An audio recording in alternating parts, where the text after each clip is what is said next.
Դա իսկապես ծիծաղելի դատողություն է, երբ որ Նիկոլ Փաշինյանն է անում։ Ինչի՞։ Որովհետև 21-րդ դարում Նիկոլ Փաշինյանը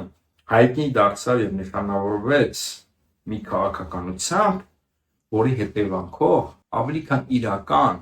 ավելի քան գոյություն ունեցող ռեալ հայրենիքը դարձավ պատմական խոսքը Արցախի մասին էր։ Բայց Մարտունին, Մարտակերտը, Ստեփանակերտը, Շուշին, դրանք իրական հայրենիք էին, չէ՞, բայց հիմա Նիկոլ Փաշինյանի գործողությունների հետևանքով Ստեփանակերտը, Շուշին, ամբողջ Արցախը դարձավ պատմական հայրենիք։ Մենք չգիտենք հիմա դա, երբևէ մենք կտեսնենք, թե չէ։ Կարող է, չգիտեմ, տասնամյակներ անց որպես տուրիստ կարողանան գնանք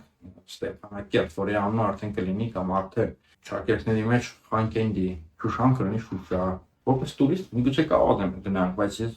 եթե այս տրամաբանությամբ ամեն ինչ շարունակվի, կարծում եմ, որ իմ սերունդը այլևս Արցախը չի տեսնելու։